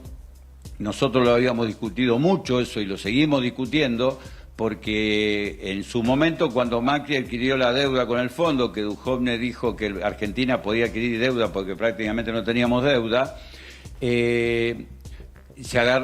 tanto el Fondo Monetario como el país habían incumplido, porque el Fondo Monetario no podía prestar hasta un número, nos prestó mucho más, y Macri se endeudó por más de lo que permitía la ley de presupuestos. Entonces nosotros el acuerdo que tuvimos con el Fondo Monetario, sin quita de intereses y pagando lo que había que pagar, el año pasado, lo que hay que pagar este año y lo que hay que pagar el año que viene, porque el acuerdo fue de muy corto plazo, condicionaba mucho la economía argentina. Entonces, esa es una crítica. Y otra de las críticas es no haber sido más firme en algunas decisiones con respecto a lo que yo te decía recién, de los grandes ingresos, la distribución de la riqueza, darle más derecho a los trabajadores, darle más posibilidades de diálogo con distintos sectores, y que el peronismo siempre fue un sector donde dialoguista, abierto, y que trabajó para los distintos sectores con un diálogo y consenso. Lamentablemente creo que nos encerramos, no supimos ver la realidad, y Milei con su grupo llegó a un sector que quizás también nosotros descuidamos, pero vuelvo a insistir, lo votó todo el mundo, acá no estoy... ¿Qué sector descuidaron? Nosotros con la juventud no trabajamos en el gobierno anterior, entonces hubo un grupo etario que nosotros quizás, no está mal, pero seguimos con la retórica, pero hoy la juventud busca otra cosa. Las redes sociales, lo viral, todo eso. Sí, las redes sociales, la forma de comunicar, y también creo que en el futuro, de corto, mediano y largo plazo, hay que tener, ver bien la currícula educativa, porque es importante que tengamos una historia de la Argentina más cercana, y no quedarnos solo, y vuelvo a insistir, yo soy peronista, pero con Perón y Evita, y los chicos hoy no saben, y cuando vos le hablás de la dictadura, los jóvenes no saben, y cuando vos hablas de Malvinas tampoco saben. Entonces creo que tenemos que tener ese tipo de debate para una Argentina seria, responsable, y que, vuelvo a insistir, no solo lo natural, sino lo humano y lo científico, porque vos fíjate que ahora con el CONICET se nos están yendo la materia gris argentina. Argentina está vista bien en el mundo. Mirá, yo el año pasado recibí un premio en nombre de la Argentina, porque la Argentina es el país que mayor seguridad social tiene en el mundo te estoy hablando, lo recibimos en Marruecos, porque vos tenés derechos desde antes de nacer hasta que te morís. Bueno, eso no hay que perderlo, pero también tenemos que ver con los industriales que le pongan valor agregado a la producción, porque si no, exportamos materia prima y no exportamos productos terminados. Entonces hay que hacer un gran debate con todos los sectores, industriales, sindicales, gremiales, laboratorios, políticos, sentarnos en una gran mesa de discusión y tener una proyección de un país hacia dónde vamos. Vos podés votar, yo te puedo votar a vos, yo puedo votar a él, el otro puede votar a otro, pero lo que está bien no lo tiremos para atrás. Sigamos creciendo como país, porque si no el que viene, lo que hiciste vos no sirve. Desde luego. Entonces en eso tenemos que madurar, que creo que no lo hemos logrado en nuestros 40 años de democracia. Simplemente se gana una elección criticando al otro y no teniendo propuestas. Muchas gracias, Castañeto, por este contacto con nosotros. No, gracias a ustedes. Gracias. Y bueno, buenas noches y muy amable por haber venido. Bueno, gracias. Y gracias a Ale Puebla también, Ahí que descansen los platenses. Y vamos gimnasio. Seguir hablando de estudiantes de gimnasia. Ustedes cuando corten ahí se nos viene el problema. No, somos 2 contra 1, Carlos, quédese tranquilo, estamos en mayoría. Gracias. Bueno, ahora... Bueno, haciendo una analogía con el fútbol, la grieta de La Plata, ¿no? Entre estudiantes y gimnasia. No hay grieta. Nosotros somos mejores. La grieta económica y la grieta de modelo económico es brutal. Sí. Digo, no hay un punto de encuentro. Yo escuchaba atentamente lo que decía Castañeto, que estaba haciendo una radiografía de lo que siempre pensó el peronismo, el kirchnerismo en los últimos 20 años, y no tiene nada que ver con lo que hizo Milei en estos 70 días. Iván Kachanowski es director de Economía de SEADE y economista asociado a la Fundación Libertad y Progreso. ¿Sos hijo de Cacha? Sobrino. ¿Sobrino? Mirá vos, bienvenido. ¿Cómo te va? Muy bien. ¿Todo bien? Todo muy bien. Pero viste, la grieta es de 2 modelos, no hay vuelta, la Argentina no puede hacer ¿no? Bueno, Argentina es bastante pendular en ese sentido, no solo en lo económico, ¿no? Digamos, desde el punto de vista político también, pero siempre que gobierna un gobierno más populista se va a un extremo y cuando se termina eso se va al otro extremo. El desafío extra que veo acá es, bueno, que aparte tenés mucha debilidad en el Congreso, ¿no? Entonces llevar a cabo decisiones, llevar a cabo reformas que el país necesita, tiene un desafío político en este contexto mayúsculo, mucho más grande del que tuvo Mauricio Macri en el 2015. Fíjate que no lo pueden resolver las coaliciones de gobierno. Porque si vos tenés coaliciones como tenés en Chile o como tenés en Uruguay, que tenés gente de distinta extracción política y que han logrado de alguna manera unificar 10 sistemas programáticos que le sirvan al país y se sostengan en el tiempo, pero acá no, acá vos podés tener gente del peronismo de derecha, gente de la izquierda y siempre es pendular la cosa, no hay manera, o podés tener progresistas adentro y no tenés manera de... Es que no, hay diferencias hasta en las condiciones más básicas institucionales, te diría, ¿no? Entonces, cuando las bases no estás de acuerdo, es muy difícil que entonces pueda haber un rumbo similar en la alternancia de poder, ¿no? Digamos, en las bases institucionales no coinciden, o las empresas tienen que ser públicas o las empresas tienen que ser privadas, ¿no? Y se va de un extremo al otro. Claro. Entonces, así se hace muy difícil poder marcar un camino unificado entre las diferentes opciones que hay en Argentina. ¿Y qué estás viendo en materia económica? ¿Estás viendo un sacrificio que va a tener su horizonte bueno o un sacrificio que no sabe para dónde va a arrancar? Arrancó con un sacrificio bastante duro, que yo creo que no es sostenible en el tiempo. Digamos, este resultado fiscal positivo que hubo fue por una licuación muy fuerte y que cayó muy fuerte en el sector privado, más que en el sector público, te diría. Eso no es sostenible. Entonces, si Milei logra mostrar que después viene un camino donde se van a hacer estas reformas estructurales de fondo, que ese es el desafío político, creo que hay una luz al final del túnel. Ahora, seguir como estamos no lo veo muy viable y yo creo que él lo sabe, por eso tiene un desafío político más que económico primero. Es decir, vos no podés seguir haciendo ajustes fiscales licuando al sector público al sector privado. Eso lo podés hacer en la luna de miel los primeros 100 días, pero no da para hacerlo continuamente. ¿Se podría haber hecho de otra manera el ajuste?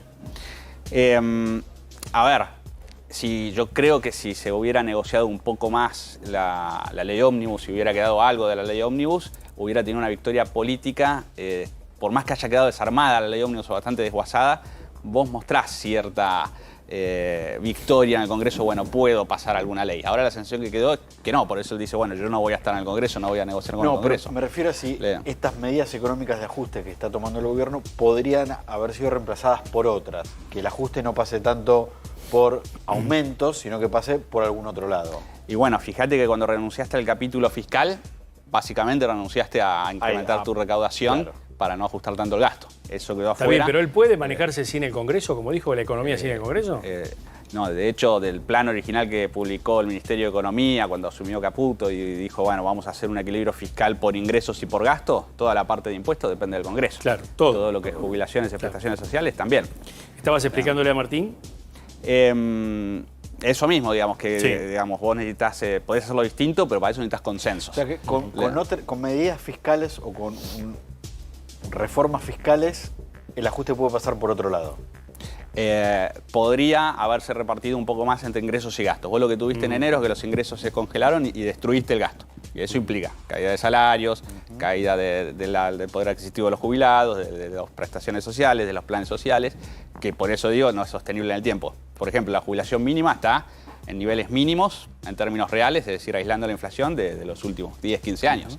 O no podés seguir licuando. O sea, si el plan del gobierno es como plantean que en unos meses va a empezar a mejorar, ¿en cuánto tiempo se puede especular o plantear que se va a recuperar el bolsillo de la gente? Yo creo que marzo y abril van a ser los meses más duros. Marzo va a ser bastante duro, se ven varios aumentos ahora, nafta, luz, educación, obras sociales de vuelta. Y creo que a partir de mayo va a empezar a no ser tan duro, por lo menos. Y yo creo que el gobierno apuesta a que a partir de junio, julio se empiece a recuperar la economía. Ahora hay que ver si eso ocurre. Yo creo que la sensación de la gente es esa, ¿no? Y bueno, hay que aguantar hasta junio. Pero ¿qué pasa si esto se dilata? Pasa que si siguen aumentando, cuestiones energéticas, como puede ser la nafta, como puede ser las tarifas, eso indefectiblemente te va a los precios, y están pisados los sueldos. A ver, febrero se habla de que la inflación puede ser del 15%. Sí. ¿Vos pensás que hay un franco descenso de acá hasta junio? En términos de inflación, yo creo que puede seguir descendiendo. Siempre aumentando las tarifas y aumentando la nafta y todo. Bueno, vas a tener un 15% ahora en febrero, con varios aumentos. Marzo va a ser desafiante. Yo creo que sí, en la segunda mitad vas a empezar a ver alguna inflación de un dígito. 7, 8, 9, no te imagines 5 para abajo. Pero eso sigue siendo alto. La inflación va bajando, pero los salarios no sé si van a ir acompañando esa inflación. Y no, si vos ves en diciembre ya... Eso desde ya. Por eso, ¿cuándo el bolsillo va a decir, bueno, estoy sintiendo y que esa me recupero? es la pregunta, ¿no? ¿Hasta dónde se puede aguantar esto? Porque yo creo que está esta concepción de, bueno, hasta junio esto puede estar complicado, pero ¿en qué situación? ¿De qué magnitud va a sufrir mi salario? No es lo mismo que la inflación sea 8 que sea 25. Te lo pregunto como economista, porque por ahí ya tenés hecha alguna proyección. Si tenés que llevar la recuperación que dice la Casa Rosada que se va a ver a partir de junio a los bolsillos del común de la sociedad, ¿cuánto tiempo se puede esperar? Para que se recupere la economía. Para que la sociedad sienta que hay una recuperación económica y que no solamente sucede en determinados sectores. Y yo creo que con suerte lo vas a empezar a ver en mayo, junio, pero dependiendo de las complicaciones que tengan en el Congreso, si esto se alarga, puede que sea un poco más suave la agonía, pero un poco más prolongada también, ¿no? Y ese es el trade-off. Salvo que... ¿Tan largo y cuánto? Salvo que dolarice. Y con la dolarización tenés beneficios, pero también tenés riesgos, ¿no? Vos tenés un plan, ¿no?, que le presentaste a Milei. No, ese es mi hermano. Tu hermano. Con el cual lo cantaron mal, entonces. Lo hablé mucho con él. Digamos, es una propuesta teórica que es muy interesante. Ahora, llevarla a una aplicabilidad práctica presenta desafíos, sobre todo en Argentina, digamos. Lo que me da vértigo de la dolarización es que cuando hablo con gente que quiere dolarizar, te muestra muy bien los beneficios, pero cuando empezás a hablar de cuál es el costo de dolarizar, empezás a ver que el costo a veces puede ser alto si sale mal. Lo que pasa es que creen que va a salir bien. Lo que pasa es que técnicamente el gobierno no quiere una dolarización, sino una convertibilidad hacia canasta de monedas, algo de lo que fue la salida que quería Cavallo en el año 2000, ¿no? Y a eso voy, ¿a qué llamamos dolarización? Porque no es dolarizar la economía y cerrar el Banco Central. Eso fue campaña. Me parece que ahora vamos a un esquema más bimonetario que se va a parecer mucho a lo que proponía Cambiemos, me parece. Claro, Patricia Bullrich. En la práctica del día a día, ¿qué es la canasta de monedas? La canasta de monedas, básicamente, yo creo que el primer cambio que vas a decir es que no va a ser ilegal que vos hagas contratos en dólares, que hoy vos no podés hacer contratos en dólares. Aunque se hacen. Aunque se hacen, pero bueno, ahora vas a tener la tranquilidad de no pasa nada si hago algún contrato en dólares. Entonces, es una cuestión legal y eso va instaurando. Después, lo que yo escucho del presidente es que habla mucho de, bueno, la gente va a ir eligiendo y se va a dolarizar si la gente elige el dólar, ¿no? Entonces, fíjate que es una especie de dolarización más light, vamos tanteando, o sea, en su cabeza yo tengo claro que él quiere dolarizar, pero va a ir tanteando el asunto, me da la impresión. Bueno, si los argentinos van a... ¿Pero eso puede implicar que vos vayas a un negocio y que tengas un precio en pesos y también en dólares? Que puedas pagar en dólares. Sí, pero lo que pasa es que para tener esa bimonetarismo, competencia de monedas, primero tenés que liberar el cepo y entonces... Sí, claro, sí, hay otros pasos. Sí, suponete, y acá por decir un número, no para porque vaya a ser ese el tipo de cambio. Suponete que se dolariza 1.500 para hacer un número redondo. A vos te debería dar igual tener 1.500 o un dólar, porque valdría lo mismo. Claro. Entonces, y vos tenés que tener la seguridad de que eso no va a cambiar. Entonces, ¿ahí se ancla la expectativa de inflación o puede llegar a tener inflación también? Dependiendo cómo lo hagas. Porque, a ver, Argentina, en verdad, ¿qué es lo que te genera riqueza? No es el dinero, sino que son los bienes que vos producís. Y Argentina tiene el PBI estancado hace 10 años, es decir, que no produce bienes. Entonces, si vos dolarizás, no quiere decir que vas a producir bienes. Con lo cual, si vos tenés como una especie de lluvia de dólares, que si no va a acompañar una producción, podés tener una inflación en dólares. O importás más. Claro, porque lo que tuvimos desde el comienzo del año es una inflación en dólares. Hay cosas que se fueron 4 veces más, 5 veces más. Digo, hay un tema de profecía autocumplida, de viveza criolla, qué sé yo, que es imparable cada vez que movés el dólar. Entonces, si vos el dólar lo anclás, lo tenés que anclar a la baja, porque si lo anclás a 1.500 vas a tener otra vez un colchoncito. Sí, 1.500 como ejemplo, ¿no? Claro, digamos, pero está bien, pero yo quiero que vos me entiendas la pregunta. Digo, ¿el problema inflacionario lo terminamos con una convertibilidad o con una dolarización o no lo terminamos? De vuelta, yo creo que depende cómo lo hagas. Es decir, porque básicamente depende después también de si la gente va a querer ir a buscar esos dólares o no y cuántos dólares efectivamente tenés. Pero no importa, porque yo si 1.500 pesos es un dólar y medio... Si confiás. Está bien, pero si hay una ley de convertibilidad que convierte los pesos en una canasta de moneda, vos sabés que esos pesos son convertibles a... sí, digitalmente. Circulante ahora, puede ser, pasó en Perú.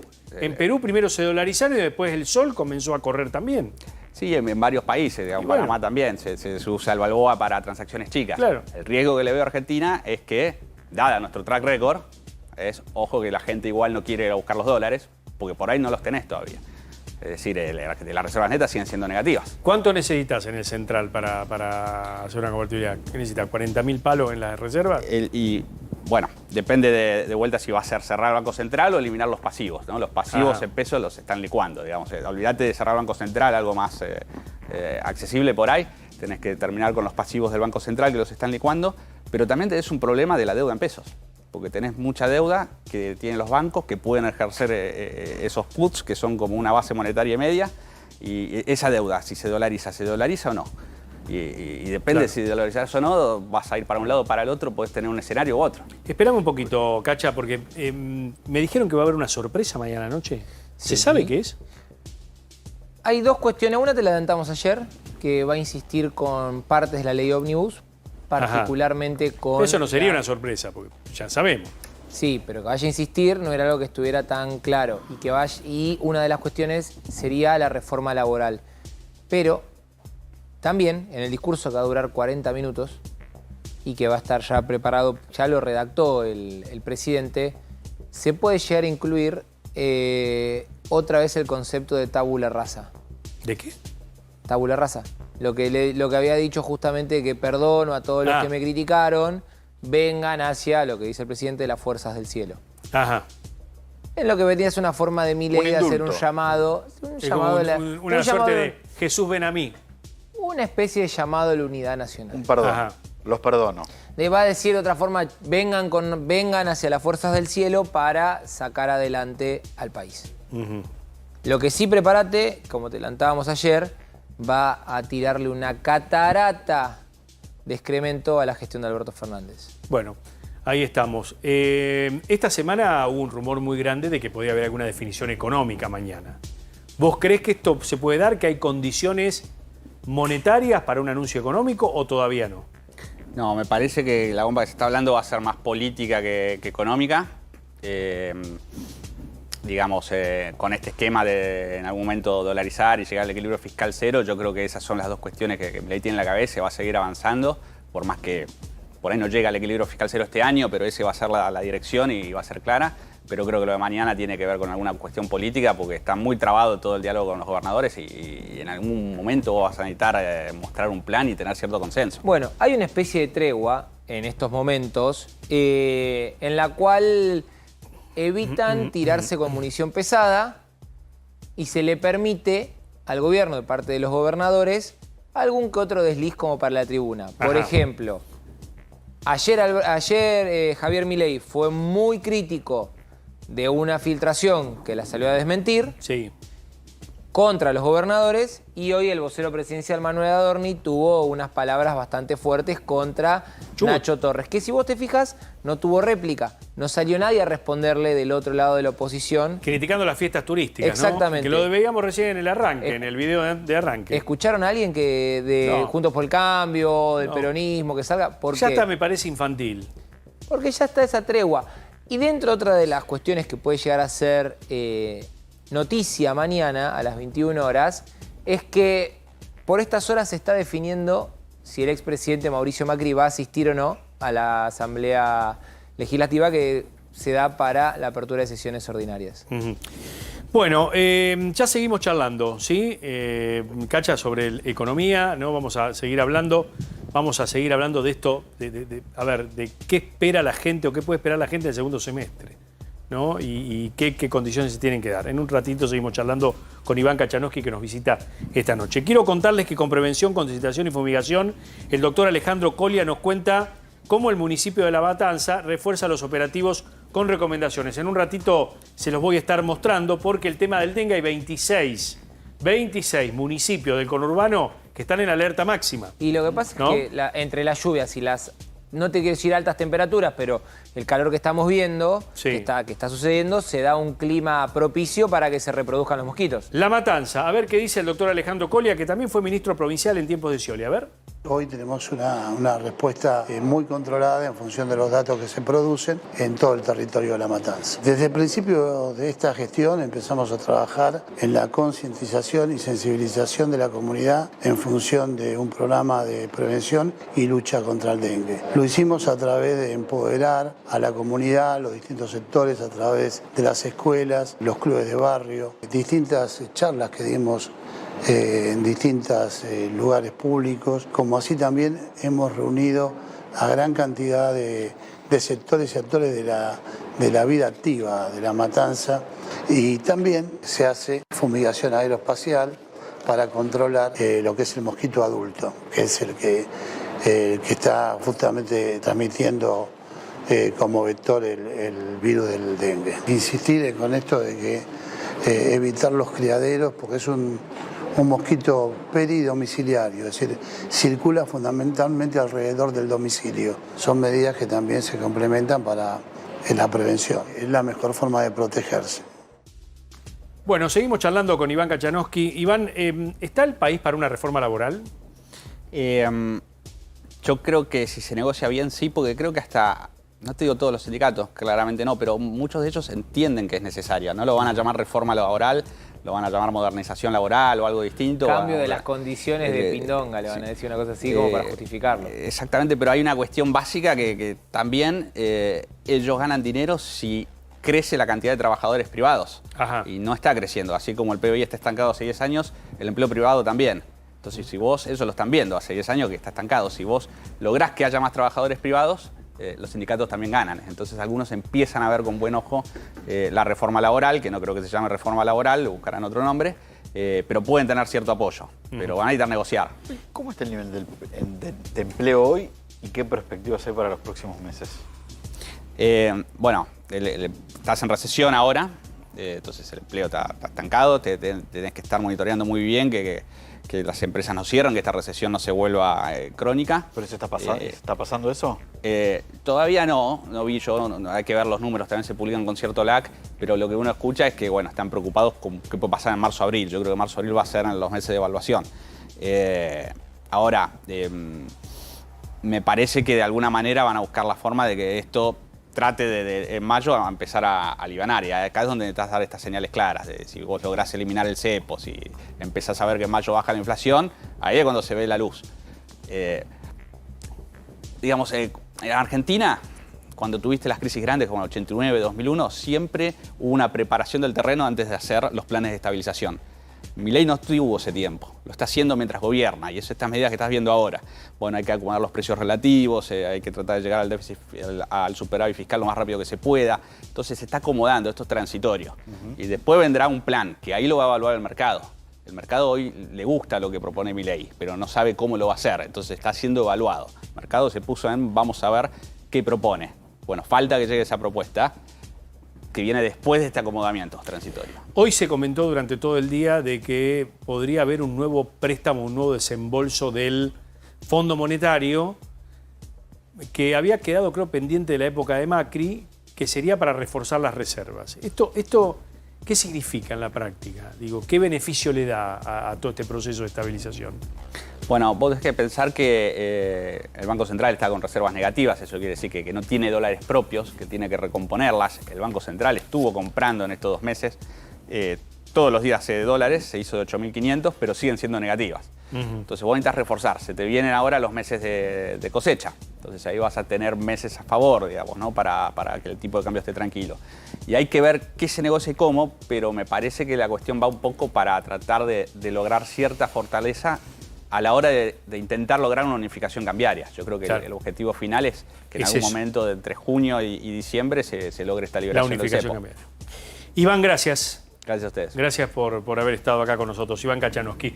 Bueno, a las 22:14 minutos quiero contarles algo de las actividades de la Ciudad Autónoma de Buenos Aires para estos días. Ya estamos en vísperas de un fin de semana. Lo primero que te voy a contar es la música sinfónica en el Anfi. En el Parque Centenario, en Marechal y Lilio, la Banda Sinfónica de la Ciudad de Buenos Aires se prepara para inaugurar el aire libre la temporada Concierto 2024. En esta oportunidad, en el marco del Mes de la Mujer y con la actuación de la cantante Ligia Piro. Allí el evento se suspende por lluvia. Esto es sábado 2 de marzo a las 20 horas, reitero, en el Anfi, en Parque Centenario.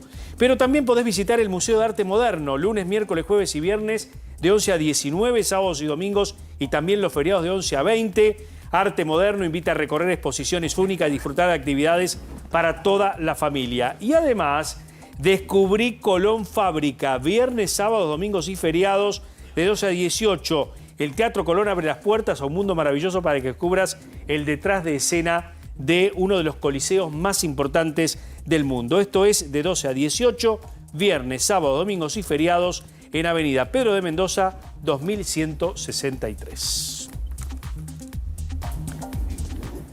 Esteban Paulón es diputado nacional por el Partido Socialista de Santa Fe y que integra el bloque Hacemos Coalición Federal. ¿Cómo te va, Esteban? ¿Qué tal, Mariano? ¿Cómo estás? ¿Cómo andás? Buenas noches. Bien, bueno, bien. hablamos en enero, finales de diciembre, Sí. enero, ¿no? Estamos ya con más de 70 días del gobierno de Milei. ¿Cuál es tu balance de esto que está viviendo la gente, la economía, el ajuste? Bueno, hablamos en enero de la maltrecha ley ómnibus. ¿Te acordás que en aquellos días se había empezado a debatir la ley? Nosotros planteábamos que no había consenso para esa ley y finalmente es lo que terminó ocurriendo en los primeros días de febrero.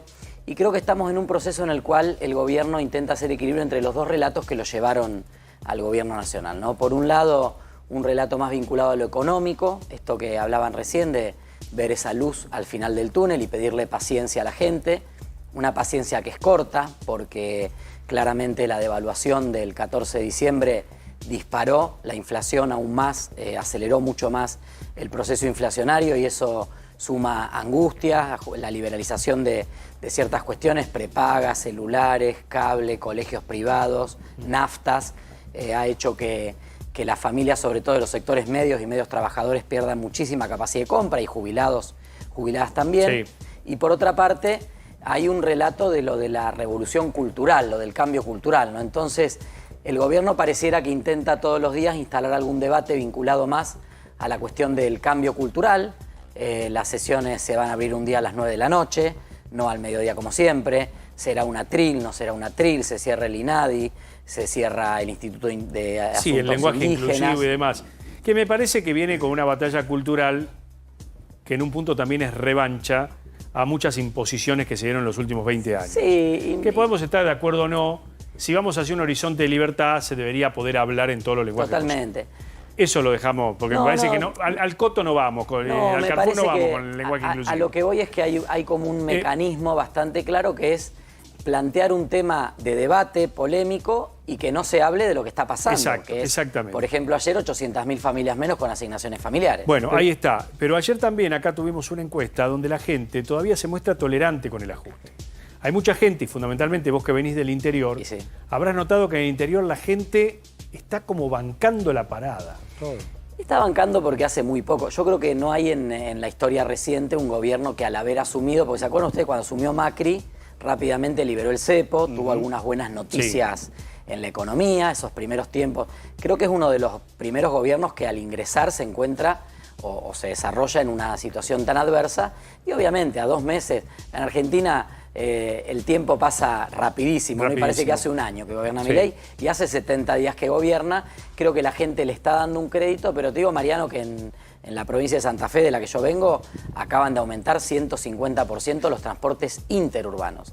Moverse entre una ciudad y otra para ir a trabajar o estudiar, hoy puede salir entre 6.000, 8.000, 10.000 pesos. Entonces, eso acorta el tiempo de lo que habitualmente se llama la luna de miel. Yo creo que Milei está consumiendo y consumió parte del capital en el debate frustrado de la ley ómnibus, ha consumido y está consumiendo buena parte de su capital político y eso también le acorta la posibilidad de esperar esos buenos resultados, porque cuando vos en marzo, mañana comienza marzo, tenés aumento de la prepaga, mucha gente se ha bajado de las prepagas porque no puede pagar. Hay una prepaga de tu provincia con nombre J, que empieza con J, que aumentó un 100%. Sí, claro. Le avisamos a la gente porque la verdad es que han sido muy racionales las prepagas en virtud de lo que ha sido la desregulación. Han aplicado un 30, pero no un 100 como una prepaga santafesina. Bueno, que empieza con J. Hay un ajuste bastante grande. Colegios, familias que llevaban a los chicos a un colegio privado parroquial y hoy van al público. Hay una sobredemanda en el público. La falta de transferencia del Fondo de Incentivo Docente también interrumpe las clases en el público. Se empieza a generar una situación bastante compleja donde obviamente, fruto del deterioro de la economía cotidiana, ese tiempo, ese periodo de gracia se va haciendo cada vez más corto. Ahora, diputado, usted mencionaba la provincia de Santa Fe, mejor provincia del país, aclaro, porque mi familia viene de ahí. Vamos, ¿de dónde? pero una ciudad que a los socialistas no les gusta. ¿Por qué? ¿Cuál? Espera un momentito, espera un momentito. ¿Dónde está la cámara? Vení. ¿Cómo andás? ¿Qué haces? Por favor.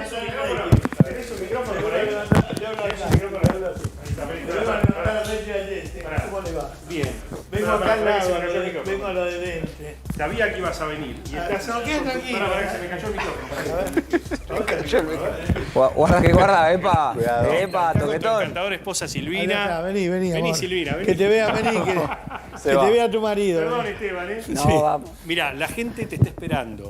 La gente te está Te esperando. sacaron del programa vos, para darte este programa. Bueno. Pero como te va a ir mal, volvés con el mío. Bueno, yo te lo dije el domingo. Es un amor, Mariano, véanlo, que es un divino.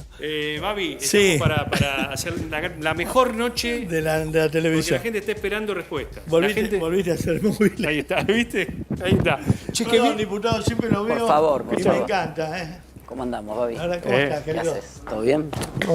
Hola, chicos, compañeros. ¿Cómo va hoy? Hola. ¿Todo en orden? Hola. ¿Cómo está la Platus? Sheriff. ¿Todo bien, Sheriff? Escúchame, te Bueno. queda muy bien el pelo. Sí. Estás bárbaro. Gracias a Henry Cover.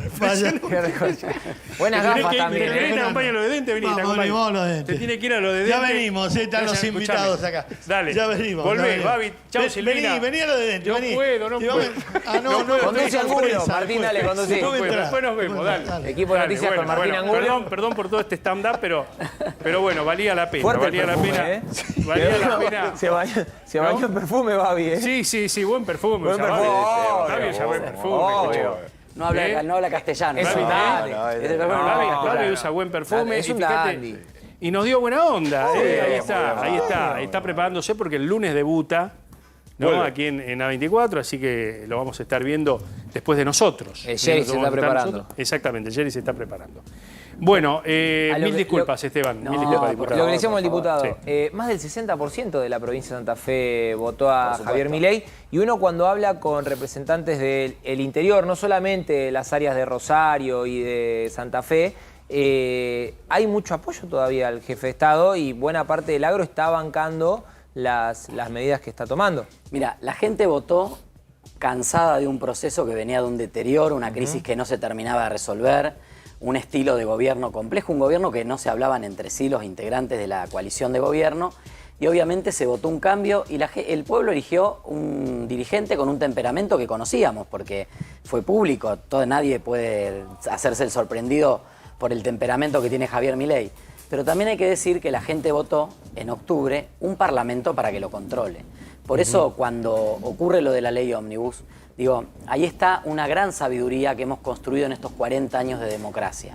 Porque el pueblo puede diferenciar a un presidente con un temperamento que creo que la gente siente que necesitaba una persona con cierta capacidad de decisión para avanzar, pero también un Congreso que controle, porque era claro, estaba a las claras que se iba de mambo, muchas veces pasaba a varios pueblos. Entonces creo que en ese sentido todavía está esa expectativa, pero reitero, me parece que el tiempo se acorta porque los resultados no llegan y porque aparte, digo, por ejemplo, ayer también Mariano salía la noticia de Asindar, ¿no? O sea, Asindar que tiene varias plantas, dos plantas en mi provincia.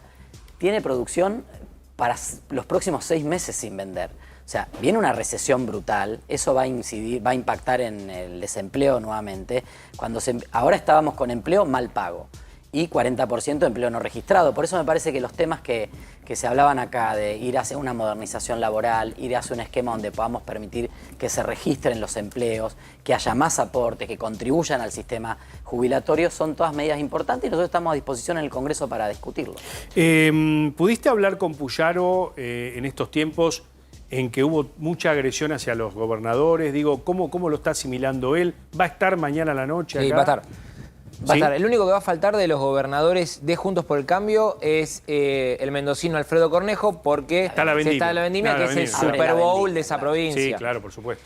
Mira, nosotros lo vemos a Maximiliano Puyaro muy concentrado en reactivar una gestión en la provincia de Santa Fe que durante los 4 años de Perotti fue una gestión muy defectuosa.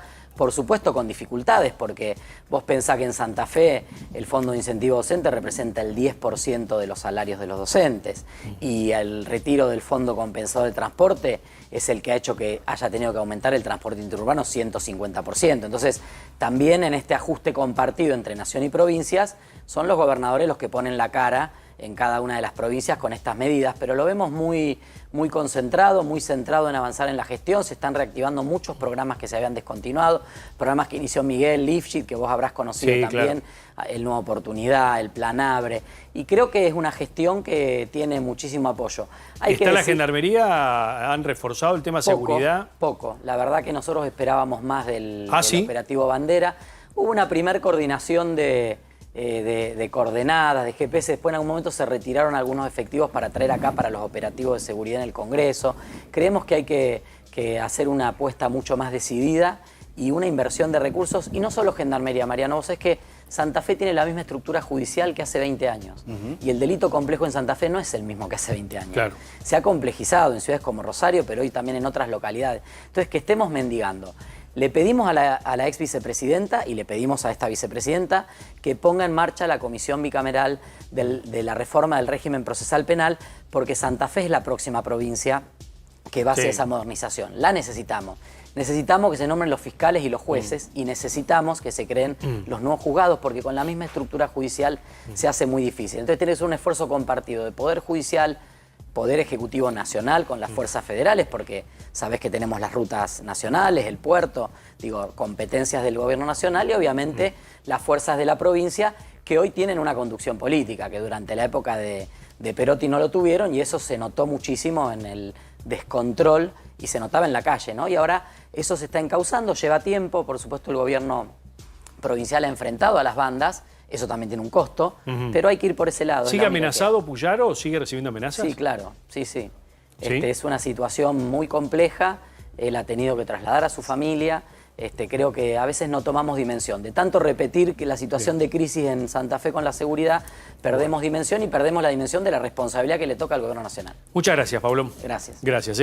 Bueno, estamos a menos de 24 horas de lo que va a ser el discurso del presidente Milei allí en la Asamblea Legislativa. Mañana abriendo el periodo de sesiones ordinarias. Te digo que me parece que la clase política está nerviosa por mañana.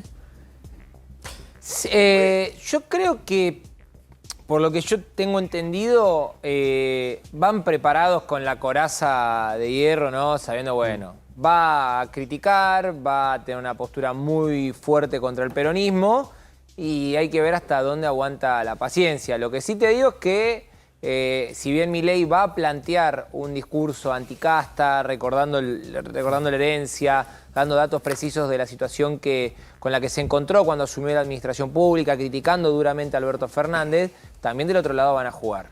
Claro. Vas a tener tosedores de parte del peronismo. ¿Vuelven los tosedores? Van a volver reidores, tosedores. Los que hacen bullicio. Hay gradas. Claro. Arriba. Bueno, hay que ver qué pasa con los operativos de seguridad, porque ya desde la izquierda y otros sectores de la minoría ruidosa, como solemos mencionarlos, van a movilizarse al Congreso. Entonces hay que ver.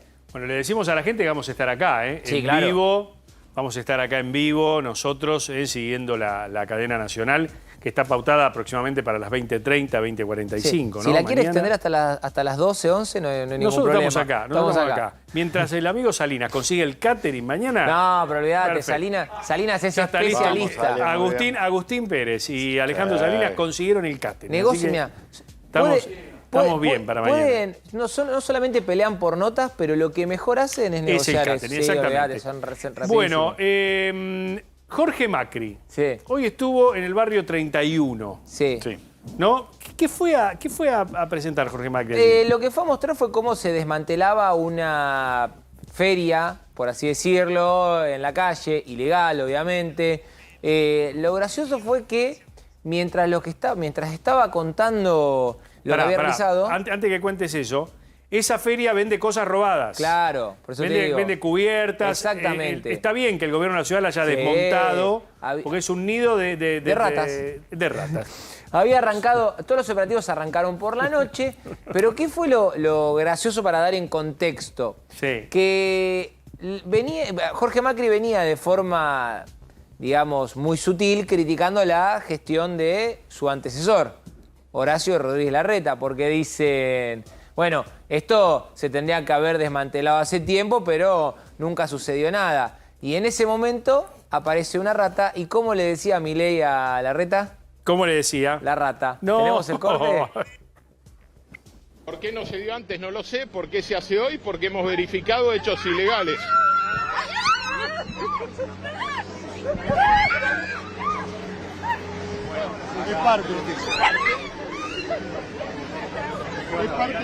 Es parte de lo que había acá. Bueno.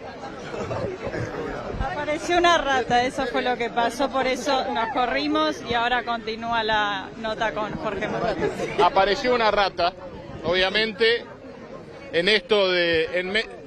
Sí. Nos abrimos un poquito porque... Nos abrimos un poquito, ahí está. Ordenemos lo que desordenó la rata. Claro. La cara del final. Por eso te digo, Claro. Estuvo sutil. Estuvo sutil. No, sí, no. Fue fuerte. No, eso es es una sutileza porque tenés que conocer la interna que tiene. de... Ahora, claro, te voy a a la agregar, reta le decían, no, algunos. tres cuestiones más sobre esto. La primera, no lo vimos, pero se ligó Flor de Patadón la rata ¿Cómo se esa. lleva Jorge con Larreta? Y... Están ahí. Ahí no está claro. Están ahí. Pero te digo un dato. bárbaro. Me explicaba un médico veterinario que las ratas que aparecen por la mañana son proclives a tener rabia. Y ahí vimos que en el video se ve, cuando ves que un perro ¿cómo se llama? La muerde. O sea que hay que ver ese perro, o sea, siendo realista hay que ver cómo está ese perro, porque hay que seguirlo porque puede pasar la rabia. Pero el dato político es que ese comentario que vos acabas de hacer se replicó en casi todos los chats entre ministros del gobierno de la ciudad. ¿Qué te parece? ¿Qué te parece? Porque estaba el chiste hecho. Bueno, le vamos a mandar un saludo al amigo Facundo Pastor, que con su hijo Felipe nos está viendo. Hoy vio la nota Gran nota, excelente la nota que le hizo Alberto Fernández. Muy bien. Entrevista del día. Con Ahí mucha está. altura. Y Facundo está presentando un libro, después vamos a estar contando. Una serie. Una serie y un libro. No sabía, está presentando un libro muy interesante sobre Isabel. Después lo vamos a estar contando en estos días. ¿Mira? Bueno, 22:32 minutos. Le doy la bienvenida a Alberto Acef, secretario general del partido UNIR, diputado nacional de MC. ¿MC qué es? Mandato cumplido. Mandato cumplido, claro. Sí, perdón. Estoy mareado hasta ahora. Tiene usted razón, mandato cumplido. ¿Cómo le va? Muy bien. ¿Imaginaba un dirigente como Milei en la Casa Rosada? Usted que tiene años, décadas de estar en la política. Mire, yo veía venir una situación, como mucha gente, que se estaba reflejando en el estado de ánimo de millones de ciudadanos, que no era manifiesto que se canalizara a través de Milei, pero sí lo que parecía que afloraba naturalmente, era que el hartazgo estaba ya rebasando los Pero límites. vio venir a un dirigente como Milei con las características personales, Mire, no disruptivas, desde la motosierra hasta la licuadora, pasando por su estilo que imprime una nueva forma de hacer política.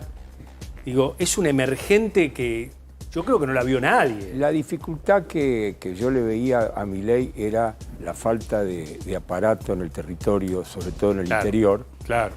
Y sin embargo, mire, el otro día estuve en Catamarca y hablando con algunos dirigentes e incluso funcionarios, me decían, bueno, acá ganó en las PASO el gobernador Jalil, ganó en las generales el gobernador Janil, pero no podemos desconocer que después en el balotaje arrasó Milei.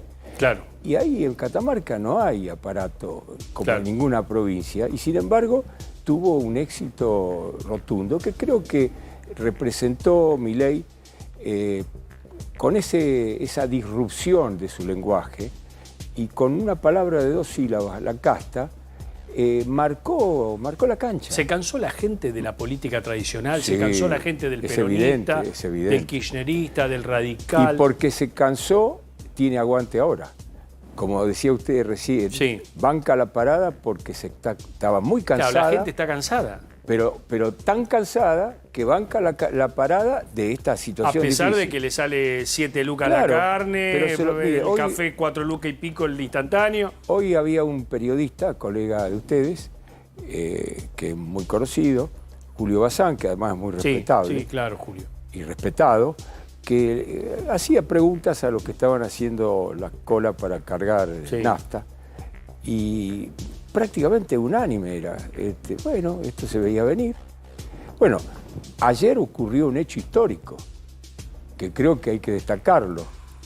El socialismo cubano, por no decir el comunismo, vamos a decir el socialismo para ser más genérico, cumple 65 años hoy, en este año 2024.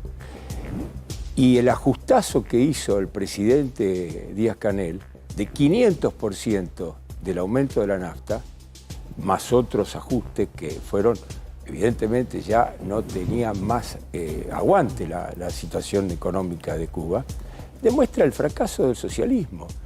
Y la gente ahora en Cuba se abre la perspectiva de que con mucho dolor va a tener que hacer una transición hacia, como todos los países que salieron del socialismo, hacia el libre mercado, que es el único que puede brindar empleo, inversiones, generar condiciones para que haya una economía próspera. Claro. La otra economía, Mariano, la otra economía es la de la pobreza, está probado en la Argentina. Ahora, que hay un tránsito muy doloroso, no hay duda alguna, pero ¿cómo se hace con un enfermo terminal? Claro. Que todavía tiene una posibilidad de salvarse. ¿Es indoloro el tratamiento? No. ¿Es un tratamiento sencillo? No.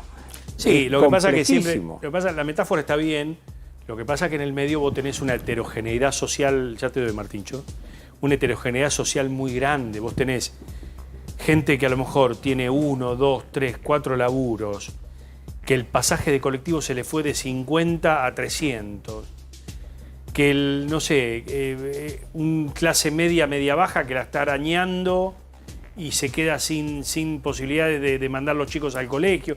Digo, no tengo duda, es muy doloroso para no tengo duda que el dolor es muy grande, pero el dolor de continuar como íbamos nos conducía directamente a una situación letal. Usted dice que íbamos a una hiper como la de Alfonsín. Yo digo que íbamos a una hiper y que íbamos a una situación terminal para la Argentina. Que la emigración de los jóvenes era simplemente una vanguardia, un anticipo de lo que iba a pasar en la Argentina. La Argentina no daba para más. Por eso el automóvil que conduce Milei tiene una característica, no tiene marcha atrás. Claro, claro. Es irreversible el cambio en la Argentina. No hay Ahora, reversa. La suerte de Milei es la suerte de todos nosotros. Martín Angulo. Milei compitió con Massa y con Patricia Bullrich en las elecciones. Si hubiesen ganado más, esto es contrafáctico, pero ¿hubiesen hecho lo mismo? ¿Hubiesen hecho algo parecido? ¿Hubiesen seguido en el mismo camino? Muchos plantean que con Bullrich y con Massa se iba a lo mismo, pero de otra manera. Bueno, Patricia decía en toda su campaña, es todo o nada. Bastante parecido a lo que plantea Milei. De hecho, forma parte de su gobierno. Y de hecho forma parte de su gobierno. Pero además, yo sostengo, la verdad, lo creo sinceramente, que Patricia podría haber sido presidente de la República si en ese tránsito de las PASO que gana a la general, ella hubiera mantenido la firmeza con la que ganó las PASO. Justamente le dio lugar a la posibilidad de que surja definitivamente Milei esa búsqueda de la unidad interna, de conformar a todos los sectores, y en definitiva eso hibridiza una propuesta. Y cuando la gente estaba, como decíamos al principio, tan cansada, tan harta, encontró en Milei la respuesta. Por supuesto que lo favoreció a Milei, que en el balotaje enfrente tenía Massa, porque yo no sé qué hubiera pasado en un balotaje Bullrich-Milei, pero es contrafáctico. Hoy estamos con Milei, la suerte de Milei y la suerte de todos nosotros. La batalla cultural no es un relato. Yo disiento con, lástima que se fue o que ya se retiró del estudio. Me pareció muy sensata muchas cosas que dijo, pero yo disiento con el diputado socialista Paulón, porque no es un relato a la batalla cultural, nos va la vida en la batalla cultural. Fíjese que hay un solo dato que es matemático y es lapidario. El plan potenciar trabajo, ¿qué quiere decir? Queremos potenciar el trabajo, 1 millón y pico de personas. Resultado, después de tantos años de potenciar trabajo, un punto, 3%, es decir, nada, fue al trabajo. Todo el resto continúa dependiente y subordinado al plan ese. Alberto, esa es la muerte de la cultura del trabajo. Con eso no tiene solución la Argentina. Claro, lo quiero llevar, porque fuimos a la hemeroteca, porque usted fue la persona que le dio el primer trabajo real en la política, mejor dicho, que le dio la primera estructura real en la política a Alberto Fernández, y recién lo acabamos de escuchar en el programa de Facundo Pastor, haciendo alarde de su honestidad. ¿Usted qué piensa de la causa que se inició y que fue imputado el expresidente? ¿Y qué piensa del expresidente y su participación en ese delito presunto? Yo, lamentablemente, que lo conozco a Alberto Fernández, creo que en su momento, en la juventud, tenía condiciones y así lo aupamos, lo respaldamos para que empezara su carrera juvenil en el partido nuestro, y creíamos que era un activo y protagonista dirigente, hasta que de pronto, en una actitud que no tiene otra explicación que el pragmatismo mal entendido de él, dio un portazo y se fue al gobierno de Alfonsín. Se hizo prácticamente alfonsinista, lo cual no registran demasiado las crónicas. Sí, se fue por la mano de... Claro, con Zurril. Claro. Con Zurril. Y ahí lo encontró Cavallo. Ahí lo encontró Cavallo en el Ministerio de Economía, porque estaba en la dirección jurídica de Economía con Zurril. Y Cavallo, cuando llega al Ministerio de Economía, lo encuentra y lo promueve al Instituto de Reaseguros. Claro. Que ese es el tema que lo conecta con el tema de hoy. hoy. ¿A usted le parece que puede estar involucrado en este caso de corrupción? Creo, Mariano, que hay datos incontrastables. Ajá. Si usted en medio de la pandemia y de noche en Olivos recibe a una serie de brokers, algunos de ellos ligados con él notoriamente, no da la impresión de que era para jugar al póker o jugar a la canasta. Sí, en realidad no en la pandemia, lo recibió el primero fue el 8 de enero, pero después lo recibió en la pandemia, en mayo. Ah, viste que yo también tenía el dato. En mayo lo recibió. Había un registro más. En Olivos lo recibió en mayo y lo recibió durante 1 hora y media. ¿Por qué recibe a agentes de seguros? Claro. En la residencia de Olivos. Bueno, era el marido de su secretaria, ¿no? Bueno, y el marido de su secretaria. Ahora, digo esto, si yo tengo una empresa estatal, hablando del Estado y de cómo hay que refuncionalizarlo al Estado, cómo hay que terminar con el Estado elefantiásico que tenemos y hacer un Estado funcional que verdaderamente sirva a la gente y al país, ¿cómo puede ser que necesite un intermediario para lograr que las empresas del Estado y los organismos del Estado contraten el seguro, porque por decreto estaban obligados a hacerlo con una entidad pública de Nación Seguros?